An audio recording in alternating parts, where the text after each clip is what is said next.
चलो भाई देखो अब मैं क्या करता हूँ। इसको हरा दे। और बीएसपी के नेता भी जाके मुझे वहां गाली बक रहे थे, तब भी जाके नहीं आ रहा मैं उन पर, क्योंकि जनता मेरे साथ है। और अगर यही समर्थन इंडिया अलायंस को आपके रहते हुए मिलता तो और फायदा होता ना। उनको फायदा होता, क्योंकि हम तो ज्यादा लड़ ही नहीं रहे थे। हम एक सीट लड़े यहाँ, दूसरी लड़े वहां, क्योंकि मीडिया ये भी कहता है चंद्रशेखर पश्चिम के नेता है। तो लड़े नेपाल बॉर्डर पे जाके डुमरियागंज, 80,000 से ज्यादा वोट लिए। राष्ट्रीय पार्टी 30,000 पे रुक गई। ये देखो, ये तो अभी तो देखो ना, अभी तो हम लोग मैदान में आए, संघर्ष कर रहे हैं। अभी पिछले 10 साल संघर्ष किया, वो नहीं दिखता किसी को। जेलें काटी है, दिल्ली में तिहाड़ 2-2 बार काटी है, लाठियां खाई हैं, 16-16 महीने जेल काटी, वो नहीं दिखता है।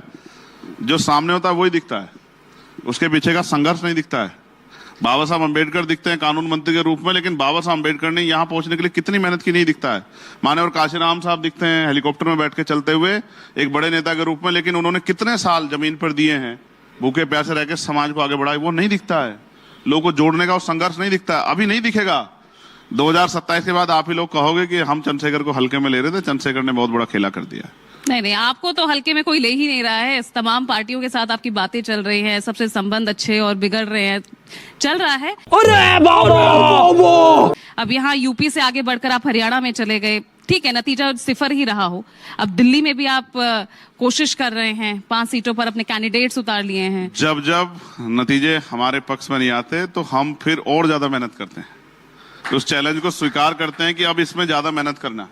ऐसा ही अब आप ना कहो, आप याद करो, मैं कहता हूं, मेरी मुख्यमंत्री के खिलाफ जमानत जब्त हुई थी उत्तर प्रदेश में, मगर मेरे अंदर हिम्मत है मुख्यमंत्री के सामने आंख से आंख मिला के लड़ने की, जिस हिम्मत को उत्तर प्रदेश का कोई नेता नहीं जुटा सकता। मेरे अंदर हिम्मत थी प्राइम मिनिस्टर के खिलाफ जाके लड़ने की, जिसकी जितनी हिम्मत बड़े बड़े जो हैं नेता नहीं जुटा सकते हैं। इसके लिए बहुत बड़ा जिगरा चाहिए आमने सामने लड़ने के लिए, इसकी कीमत चुकानी पड़ती है गोली खा के। और मेरे अंदर हिम्मत थी अकेले लड़ने की, जहां सब कह रहे थे कि भाई ये तो क्या तो एनडीए अलायंस को जाएगा वोट, इंडिया अलायंस को, तो वो भी हमने करके दिखाया। और फिर मैं कह रहा हूं, ये चैलेंज हमने हरियाणा से, आपकी बात नहीं बनी तो इसलिए आप इंडिया अलायंस में शामिल नहीं हुए। हाँ, हम तो कोशिश कर रहे थे, कल कोई हमसे ना थी ना आपकी, तो संरक्षण और साथ तो उन्हीं नेताओं का लेने की कोशिश आपने की। संरक्षण तो हम संविधान का लेके बैठे हैं,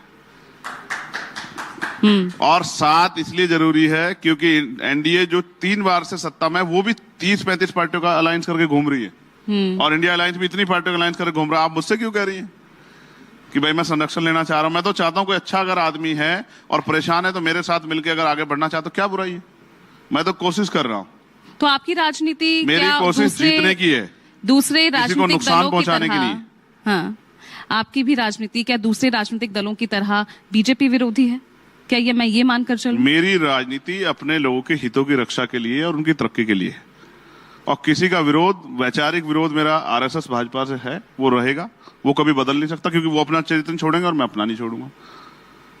वो अपने विचार पे खड़े और हम लोग अपने विचार पे खड़े, मानवता के विचार पे खड़े। सतगुरु रविदास जी महाराज के, ऐसा चाहूं राज में जहां मिले सबन्नु अन्न, और छोट बड़े सब सम बसे, रविदास रहे प्रसन्न। हम अपने विचार पे खड़े हैं, बेगमपुरा के राज पे बिना गम का राज, और वो अपने विचार पे खड़े हैं, तो वो रहेगा। लेकिन मैं फिर आपसे स्पष्ट कर दूं कि हमारी राजनीति जनता को मुख्य धारा में लाने की है, जो 75 साल में सरकारें नहीं कर पाई है, क्योंकि वो इच्छा शक्ति नहीं थी। मैंने कहा कि आपने 6 महीने में रेत पे शहर बना दिया, अगर आपके अंदर इच्छा शक्ति होती तो आप इन वर्गों को भी ऊपर उठा के आज मुख्य धारा में ला सकते थे। जब तक ये आगे नहीं बढ़ेंगे तब तक देश आगे नहीं बढ़ेगा, क्योंकि देश का एक इतना बड़ा तबका अगर पीछे है तो ये सरकारों का फेलियर है जिनको मौका मिला है, ये मेरा फेलियर नहीं है।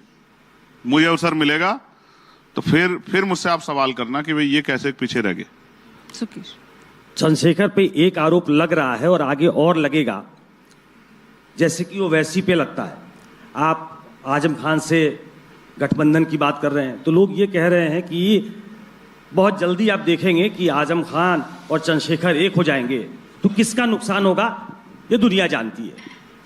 तो ये बी टीम वाली जो थियरी है, वाह क्या सीन है,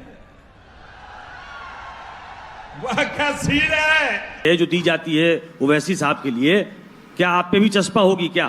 देखो, आरोप लगाना आसान है, लेकिन अगर ये थ्योरी कामयाब होगी ना तो उत्तर प्रदेश की तस्वीर क्या होगी इसका आइडिया शायद आपको नहीं है।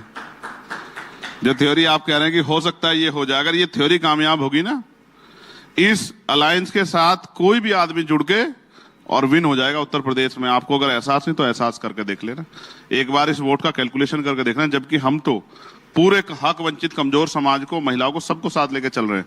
लेकिन अगर ये थ्योरी कामयाब होगी तो आप देखना, और जिस दिन ये थ्योरी ये कोई नगीना में कामयाब हुई तो बड़े बड़े दलों को पटकनी दे दी हमने। ये थ्योरी नगीना में कामयाब हुई है, और यही थ्योरी अगर आगे बढ़ गई आप देखना तो उत्तर प्रदेश की तस्वीर बदल जाएगी और आने वाले समय में देश की तस्वीर बदल जाएगी। और मैं इस मंच से कह रहा हूं, अगर वो लोग मुझे सुन रहे हो आपके माध्यम से, तो इस थ्योरी को जल्दी बना लें। ये थ्योरी सांप्रदायिकता की राजनीति का अंत कर देगी। कौन है ये लोग, कहां से आते हैं ये थ्योरी नफरत की राजनीति का अंत कर देगी, और कोई अंत नहीं है। यही अंत है कि एक टुकड़ों बटा समाज एकजुट हो जाए और मिलकर अपनी शक्ति बनाने के लिए लड़े, अपनी हिस्सेदारी के साथ आगे बढ़े। चले, कुछ चंद्रशेखर जी हमारे पीछे स्टूडेंट्स भी हैं, वो भी आपसे सवाल करना चाहते हैं, पूछिए। मेरा पहला सवाल आपसे ये है कि आप एक युवा नेता, दलित नेता के तौर पर पूरे समाज में एक प्रखर है। सर, ये शब्द मुझे जोड़ना पड़ा है क्योंकि आपको प्रेजेंट ऐसे किया जाता है। ये मेरी गलती नहीं है, ये हमारे टीवी समाज, हमारा मीडिया, उन्होंने ऐसे प्रेजेंट किया है, इसलिए मैंने ये शब्द यूज किया है।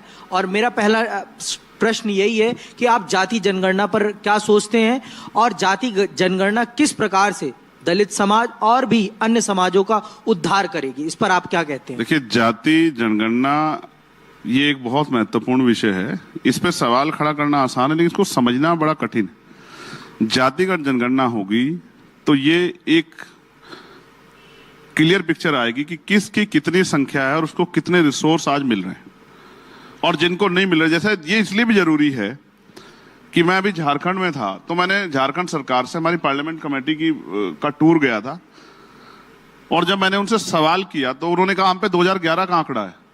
तो मैंने उनसे कहा कि 2011 के आंकड़े पे आप किस तरह से जो योजना आप चला रहे हैं उनका जो है क्रियान्वयन आसानी से कर सकते हैं, ईमानदारी से कर सकते हैं, निष्पक्ष कर सकते हैं, जिसकी संख्या 10 साल पहले 10 थी, आज वो संख्या 15 हो गई है। तो आप 10 के आधार पर अगर उनको सुविधा दोगे तो ये कैसे संभव हो सकता है? तो जातिगत जनगणना होगी तो देश के कमजोर वर्गों को बड़ा फायदा होगा, और जो योजनाएं बनेंगी उनकी संख्या के आधार पे और उनके हितों को ध्यान पर रख के बनेगी। उनकी संख्या तो हो रही है 85% और योजना का बन रही है 50% लोगों के हिसाब से, तो 35% लोग तो पहली लाइन से बाहर हो गए। तो जब आपको संख्या का पता लग जाएगा, उनके रिसोर्स का, उनकी स्थिति का पता लग जाएगा, कितने लोगों पे बिजनेस है, कितनों पे नौकरी है, कितनों पे उद्योग है, कितने गरीब हैं, कितने हैंड टू माउथ हैं, कितने के सर पे छत नहीं है, कितनों के पे जो है सुख सुविधा नहीं है, तो फिर मुझे लगता है कि सरकार रिसोर्स भी उसी तरह से उन लोगों के लिए योजना बनाएगी जिससे कि उन लोगों को फायदा हो सके। तो जातिगत जनगणना बहुत जरूरी है और इससे बहुत कुछ क्लियर होगा, और मैं चाहता हूं कि केंद्र सरकार इसको कराए, इससे भागे ना। राहुल गांधी भी अक्सर यही बातें कहते नजर आते हैं, तो फ्यूचर में कांग्रेस के साथ भी आप देख सकते हैं कोशिश। वाह दीदी, वाह दीदी, नहीं दीदी, वाह दीदी, दीदी वहां पर भी जारी है? नहीं, मैं आपको एक बात बता दूं, उनकी सरकार थी 2004 से 14 तक, उनके यहाँ हुए थे, वो आंकड़े नहीं जारी कर पाए। मुझसे मत कहलवाओ, मैं सभी को जानता हूं। 4 से 14 तक उनकी सरकार थी, जातिगत जनगणना उन्होंने कराई, लेकिन उसके आंकड़े जारी नहीं कराए। और अभी भी जिन जिन स्टेटों में उनकी सरकार है, पहले वहीं से शुरुआत कर दें तो सरकार के मुंह पे एक तमाचा पड़ेगा और सरकार को सोचना पड़ेगा कि कराना है। ठीक है। चंद्रशेखर आजाद पहले हर पार्टी के खिलाफ बोलते थे, लेकिन ऐसा लगता है सांसद बनने के बाद आपकी राजनीति में कुछ बदलाव आया है। सरकार के खिलाफ थोड़ा सा कम मुखर हुए हैं, ठीक है, कांग्रेस पार्टी के साथ थोड़ा सा ज्यादा अलाइन नजर आते हैं। आपकी राजनीति कौन सी पार्टी के सबसे ज्यादा करीब है? मेरी राजनीति गरीबों के सबसे ज्यादा करीब है, और पार्टियों का मैंने मैनिफेस्टो पढ़े हैं। आप छोड़ दो मानक भाई, जितना सरकार के खिलाफ मैं मुखर हूं, किसी पार्टी के नेता में हिम्मत नहीं इतना मुखर होकर बोल ले। डबल इंजन की सरकार पर जितना पिछले 4 दिन मैंने सवाल खड़े किए हैं, इतने सवाल 40 दिन में किसी नेता ने खड़े किए। आप चेक करके देख लो, आप कह कुछ भी सकते हो, ये आपका राइट है भाई। अब व्यक्ति की इतनी आजादी तो मीडिया को मिलनी चाहिए। और कांग्रेस पार्टी से कैसा रिश्ता है राहुल गांधी प्रियंका गांधी से? कुछ बदला है क्या या पहले जैसा ही है अभी? आप मुझे बताओ, वो कोई पहले तो आपको आई थी ना प्रियंका जी अस्पताल में मिलने के लिए, ठीक है, आप उनको दीदी बहन बोलते? आज भी बोलता हूँ, और कभी उनको मेरे खून की जरूरत पड़ेगी तो याद कर ले, तो बता दूंगा कि भाई बहन का रिश्ता। प्रियंका जी के लिए खून दे देंगे? अबे जल्दी बोल, कल सुबह पनवेल निकलना। मैं फिर कह रहा हूँ, देश की किसी भी बेटी के लिए जिसकी रक्षा सुरक्षा या जिसकी मदद मैं कर सकता हूं, मैं उसके लिए 24 घंटे। और राहुल गांधी के लिए क्या दे देंगे? समर्थन दे देंगे? कैसा समर्थन चाहते समर्थन हैं? मांगा उन्होंने तो कैसा समर्थन चाहते हैं? पार्टी में आ जाइए, मिल जाइए, ताकत जोड़ लेते हैं। हाँ। ये आजाद समाज पार्टी एक वैचारिक आंदोलन है। अगर आप इसे किसी के साथ में मिलाओगे ना तो उनका काम आगे बढ़ेगा ना हमारा काम आगे बढ़ेगा। ये प्योर आंदोलन है मान्यवर काशीराम साहब का, बाबा साहब अम्बेडकर का, ज्योतिबा फूले का, साहू जी महाराज का, और बहुत सारे ऐसे महापुरुष हैं। इंडिया गठबंधन का हिस्सा तो नहीं है ना आप? इंडिया गठबंधन का हिस्सा? नहीं। तो मिल्कीपुर में किसको सपोर्ट करेंगे? मिल्कीपुर में चुनाव लड़ रहे हैं, जागरूक रहिए।